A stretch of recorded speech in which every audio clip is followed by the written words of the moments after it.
Welcome to the Intentional Encourager podcast, where each episode brings you compelling conversations and stories designed to entertain, enlighten, and encourage. And now here's your host, Brian Sexton.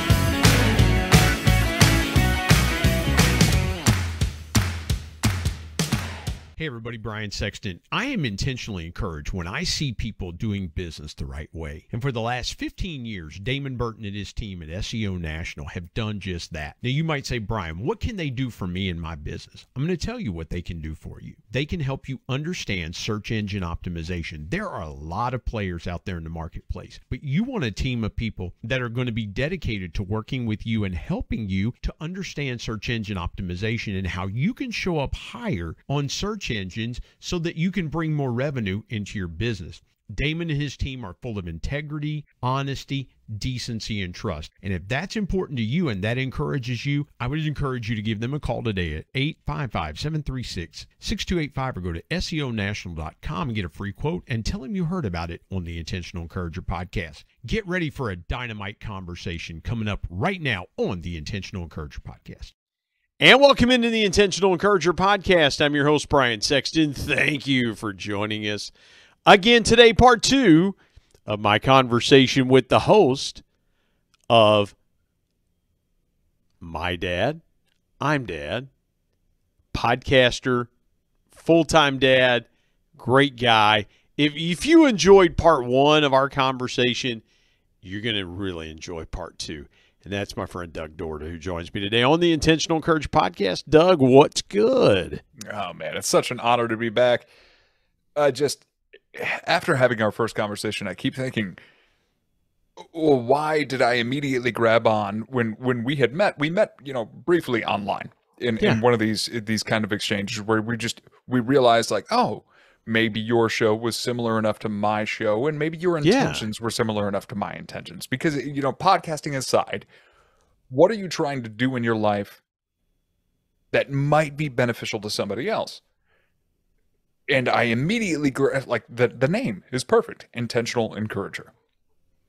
And with each of the episodes of My Dad, I'm Dad, I end each of them with a Wally Wisdom. I'm big on that type of thing. It's the dad joke in me that just can't go away. That was like baked into me when I was a kid, but now I can say it's a dad joke, and I don't have to claim that I'm just a lame person. Yeah.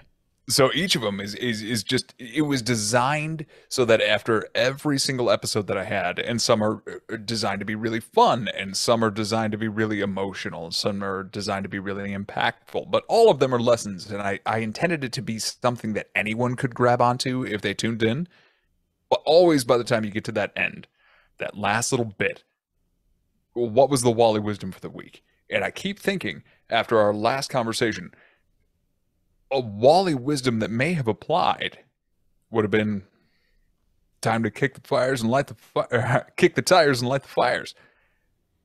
And my dad would say that all the time, and he may have picked it up from a movie.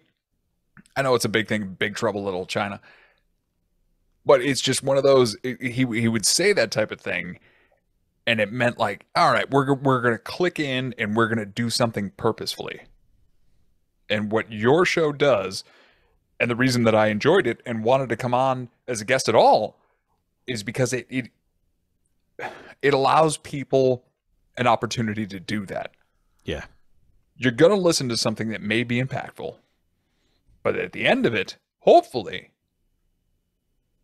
you want to go and do something yourself and understand you're not alone. There are people out there who have a story very similar to what you've got to tell, and we want to hear it.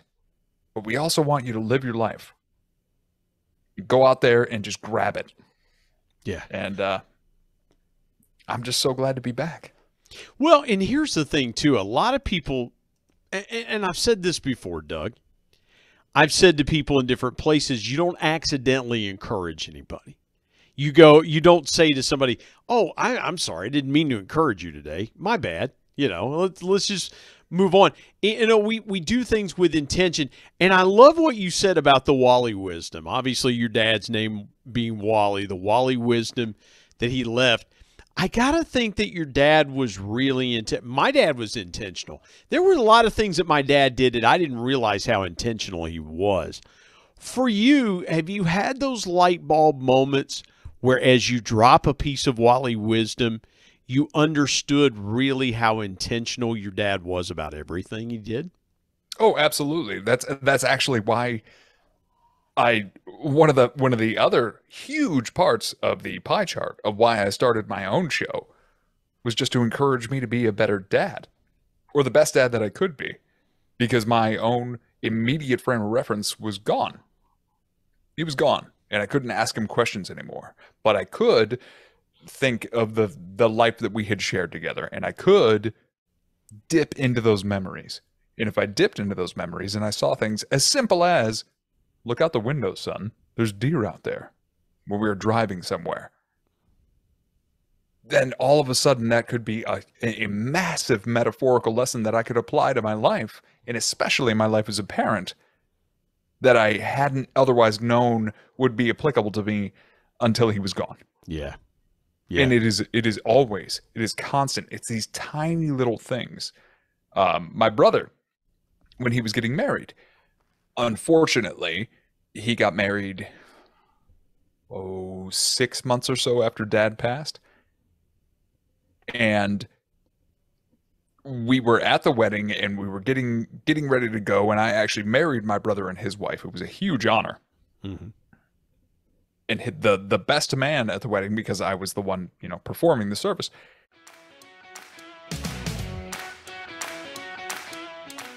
Hey everybody, Brian Sexton. Prices are going up by the day. We've got to find ways to increase our household revenue. Now, a couple ways you could do that is, one, you could go and ask your boss for a raise. But if that doesn't work, I've got another way for you. It's my friend Joe Hart's program called Products for Profit. Joe's been a guest here on the Intentional Encourager podcast and told his story about how learning retail arbitrage changed his life, and he's been helping thousands of people change theirs. Now, retail arbitrage is simply this. It's taking a product and buying it and then reselling it online for a higher price, and you keep the profits. And guess what? Amazon and Walmart use third-party resellers every day to fulfill their customer orders. I want you to go to productsforprofit.com or productsforprofit.carrd.co. Get connected to Joe's team. Tell him you heard about it on the Intentional Encourager podcast, and start making money today with Products for Profit. And now let's get back to more great conversation on the Intentional Encourager podcast.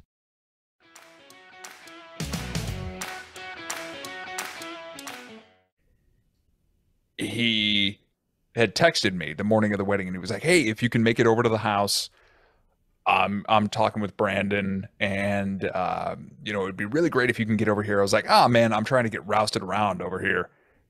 And he responded like, "What does that even mean?" And it was just these weird things that Dad would say, and like to me, yeah, rousted around. That's what we got to do, and that meant like we're gonna get packed up, we're gonna get ready to go, we're gonna figure out the day, and after we're done being rousted around, I can go do something else. But he had no idea what that meant, and it's just so ingrained in my brain, these Wally Wisdoms, that I figured it would be important for me to share them out, because he had that amazing ability to distill years and years worth of wisdom, or years and years worth of experience, into a sentence or a few words, and it would change your entire perspective like that. And that's how I decided to end every show. And it's cool, because if I can click into that, it's almost like a meditation. Yeah.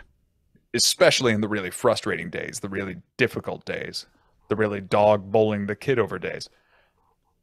Like, he told me a long time ago, and he had no idea what he was telling me when he was telling me, but he knew it might be important at some point. And I wish I could tell him every single day, "Hey man, that actually was super important, and I'm glad you shared it with me." Yeah. But I got to imagine wherever he is, that he looks at me and thinks like, yes, I did that right.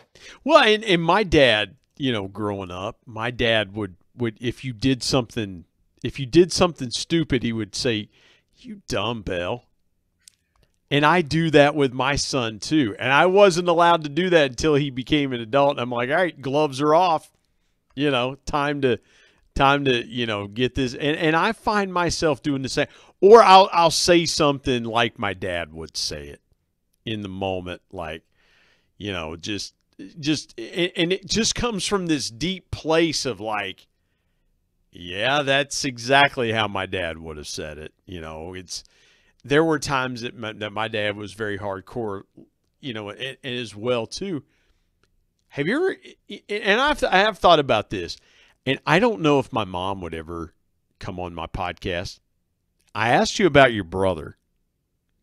I'm sure your mom has a whole litany of stories that you probably don't even know, because, my mom was probably the same way, right? I mean, my mom had to have a litany of stories that I just didn't even know about.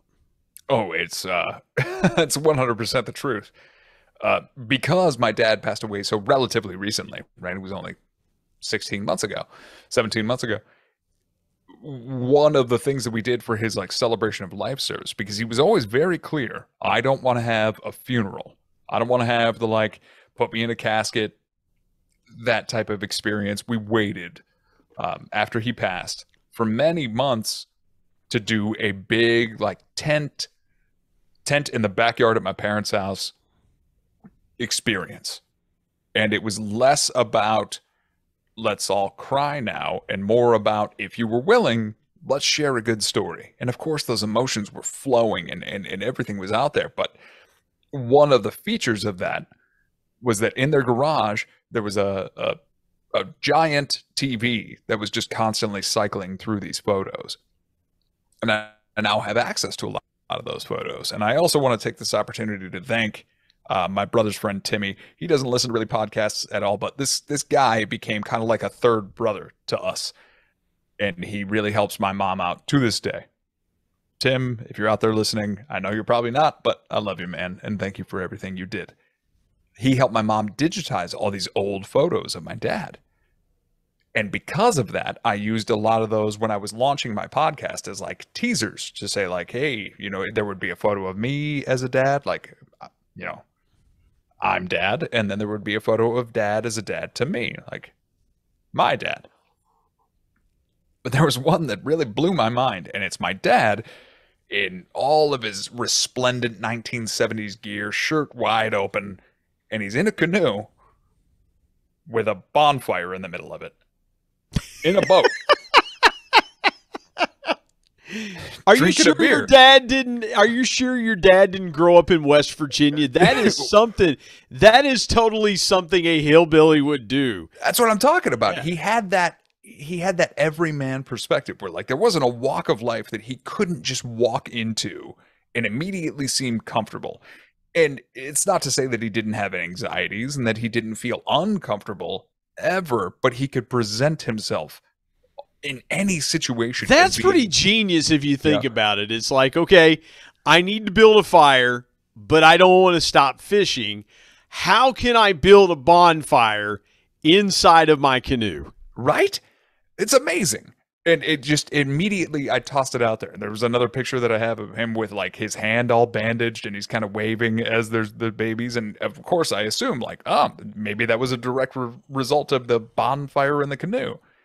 It wasn't, but it allowed my mom to share other stories with me, because I told her, hey, I'm starting this podcast. I'm going to be doing this. And she told me the backstory behind that canoe fire. And she just, relinquished it so fast and so easily about these other experiences. And I know there's so many more. And hopefully we'll get them. And hopefully she will come on to the podcast. I know she will. Yeah. I know it's only a matter of time. But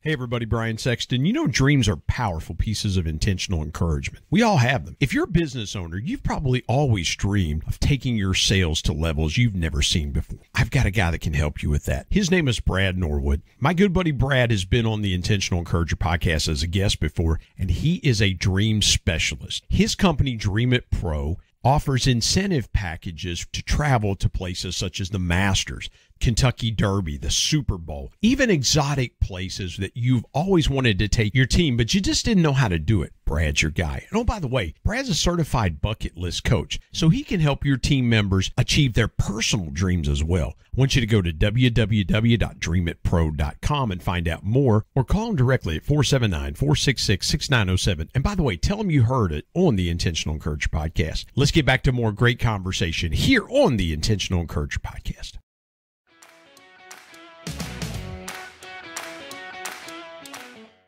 It's just this really cool experience of like, maybe somebody, in addition to my mom, that I'll talk to at some point in my life will be like, man, you remind me of that guy. I don't remember his name, but there was a guy I talked to once upon a time, and he kind of sounded like you, and he kind of looked like you, and he really rubbed me the wrong way one day. And I'll be like, that was my dad. You know, just be so happy that, like, it didn't matter if it was a bad day or a good day for him. Mm-hmm. He made an impression on you, and you were going to remember it for the rest of your life. There was no ifs, ands, or buts about it.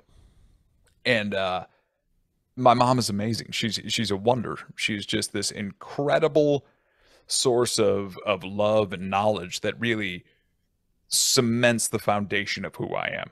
All of my empathy comes from my mom. All of my understanding of what's special comes from my dad. And I tried to distill all of that into my own show and really toss it out there. But again, if we're tying it all in, it just comes down to what your show does. Encourage folks out there to understand you're doing what you're doing. You're doing it well. If you need help, there are people out there sharing stories that may be beneficial to you, and we're willing to listen if you need. What do you think are some Doug-isms that your daughter will pick up on at some point? Do you because our kids to a large degree kind of go with how we are. Is there what do you see, where do you see I'm Dad, my dad going in the future? Well, I'm in the throes of recording the second season right now, which is interesting because it's the first time I've had guests. And I still try to maintain like a central narrative. So every episode is meant to kind of circle in on a particular lesson, be it for parents or just people in general.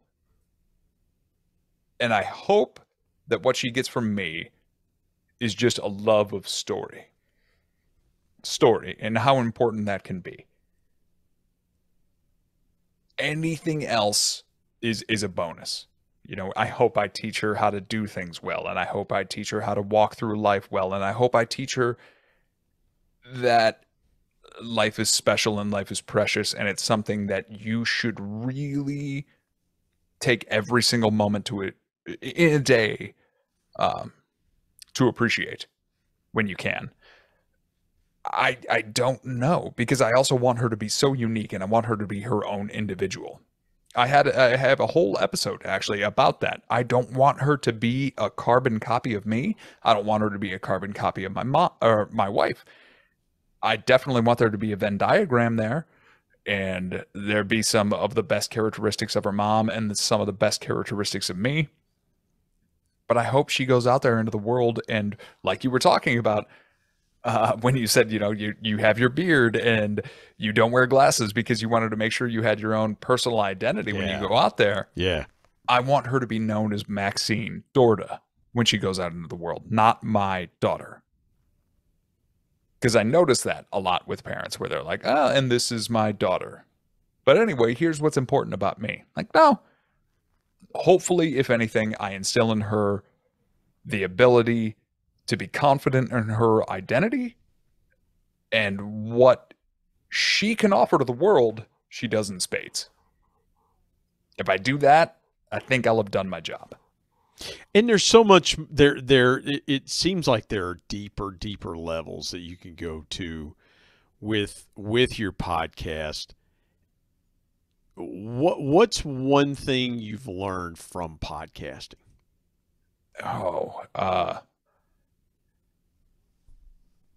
Beside all the technical stuff, it's definitely the thing that I've always done in my life, and the thing that I'm most proud of about myself, which is that I just like to help people. Years ago, before I got the job that I had, that I left before I took care of Maxine full time, I started home brewing, making my own beer at home, making my own wine at home. And I became ingratiated in a community of home brewers out here in West Michigan. And it was this wonderful communal experience and a hobby that just accepted everyone, and everyone was helping each other all the time. And we all wanted to just make sure that whatever you had and however you could do what you were doing, we all wanted to make sure that it just provided you with exactly what you wanted. And with